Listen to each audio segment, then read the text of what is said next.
Il y a quasiment un mois, le 31 juillet dernier, l'Angleterre était sacrée championne d'Europe de football féminin, au détriment de l'Allemagne, 2-1 en prolongation. Cette victoire historique des Lions anglaises a permis de mettre en lumière la FAWSA, autrement dit le championnat de première division de football féminin anglais. Et aujourd'hui, je vous dis pourquoi il faut s'intéresser à cette division. Allez, générique. Allez, second poteau, Pavard.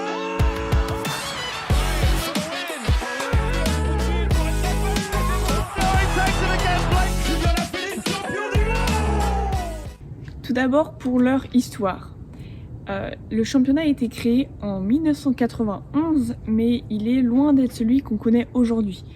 À l'époque, c'était un championnat avec 8 équipes, sans montée ni descente. C'était tous des filières féminines de gros clubs masculins comme Arsenal ou Chelsea. C'est encore le cas aujourd'hui, mais le championnat a beaucoup changé par rapport à celui de sa création en 1991.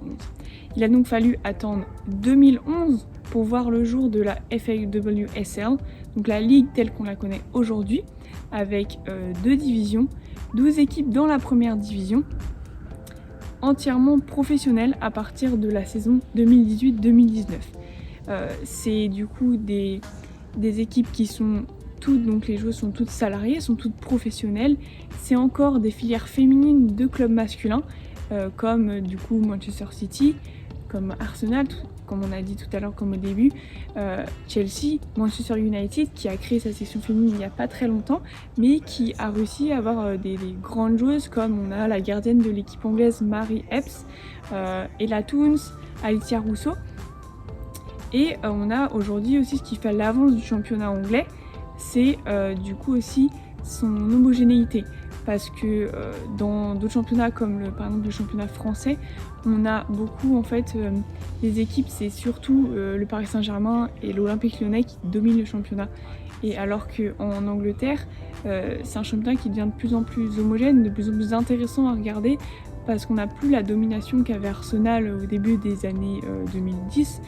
On a plusieurs clubs qui se battent pour finir premier, pour finir champion. On a Chelsea qui est donc le champion en titre, donc toujours Arsenal, Manchester City avec aussi des grandes joueuses, on a aussi Manchester United, on a aussi Tottenham qui font partie du coup du Big Five comme on pourrait l'appeler, et du coup c'est pour ça aussi que c'est une avance par rapport aux autres championnats. C'est pour ça que le championnat anglais est en avance sur l'Europe, sur les championnats européens, d'après moi.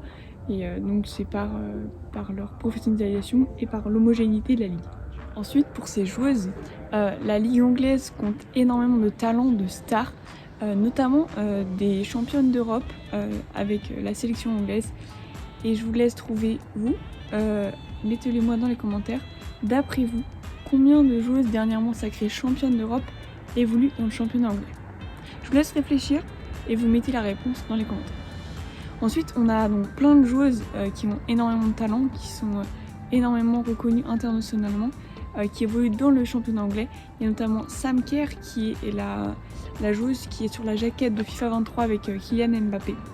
Ensuite, on a Viviane Miedema qui fait part d'une maturité incroyable dans son jeu, qui est la meilleure buteuse de sa sélection, de la sélection néerlandaise, la meilleure buteuse des derniers Jeux Olympiques, les Jeux Olympiques de Tokyo, et la meilleure buteuse du championnat anglais.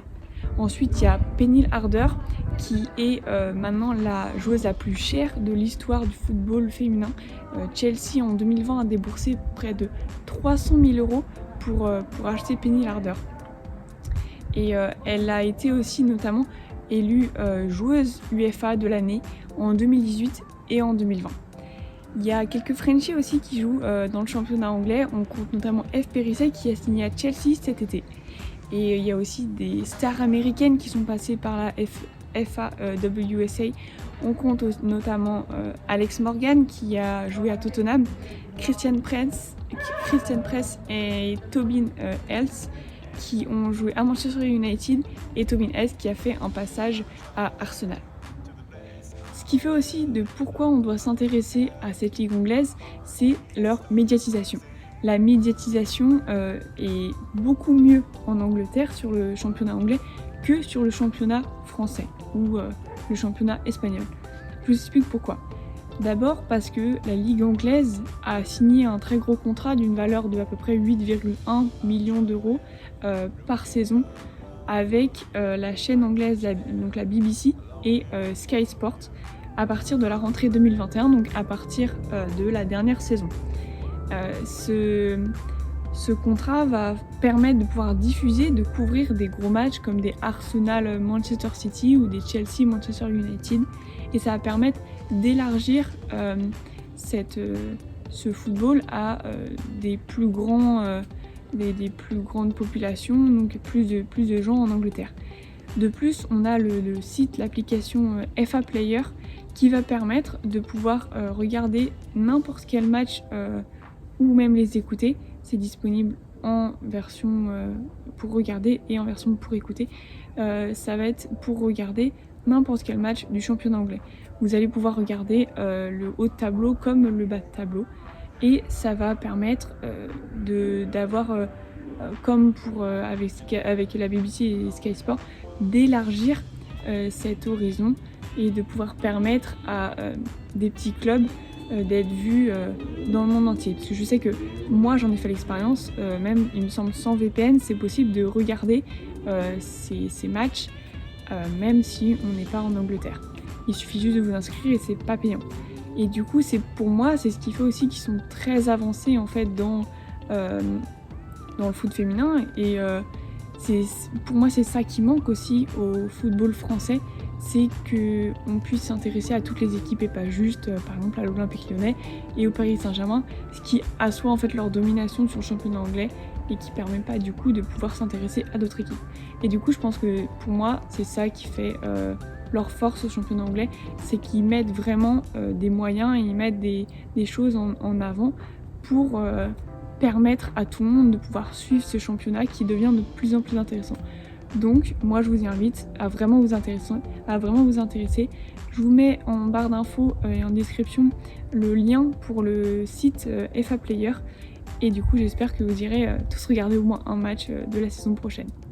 C'est la fin de cette vidéo, j'espère qu'elle vous aura plu.